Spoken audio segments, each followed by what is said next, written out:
America விடுத்துள்ள காலக்கெடு. Iran அரபு நாடுகளுக்கு கொடுத்துள்ள அதிர்ச்சி.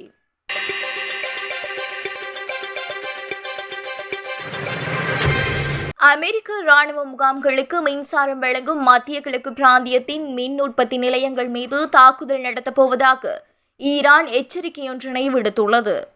ஹோர்முஸ் நீரிணையை திறப்பதற்காக அமெரிக்க ஜனாதிபதி டொனால்ட் ட்ரம்ப் வழங்கிய காலக்கெடு முடிவடையுள்ள நிலையிலேயே குறித்த எச்சரிக்கை விடுக்கப்பட்டுள்ளதோடு ஈரானிய புரட்சிகர இராணுவத்தினால் வெளியிடப்பட்டுள்ள இந்த அறிக்கை வளைகுடா பிராந்திய அரபு நாடுகள் மீதான தாக்குதல்களினை நியாயப்படுத்துவதற்கு தெஹ்ரான் எடுக்கும் புதிய முயற்சியாக கருதப்படுகின்றது.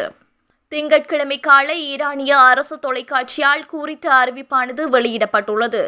ஈரானிய தாக்குதல்கள் காரணமாக ஹோர்முஸ் நீரிணையினூடாக கப்பல் போக்குவரத்து தொடர்ந்து பாதிக்கப்பட்டால் அடுத்த 48 மணித்தியாலங்களுக்குள் ஈரானிய மின் உற்பத்தி நிலையங்களின் மீது தாக்குதல் நடத்தப்படும் என அமெரிக்க அதிபர் டொனால்ட் ட்ரம்ப் ஞாயிற்றுக்கிழமை அதிகாலை எச்சரிக்கை விடுத்திருந்தமை குறிப்பிடத்தக்கது.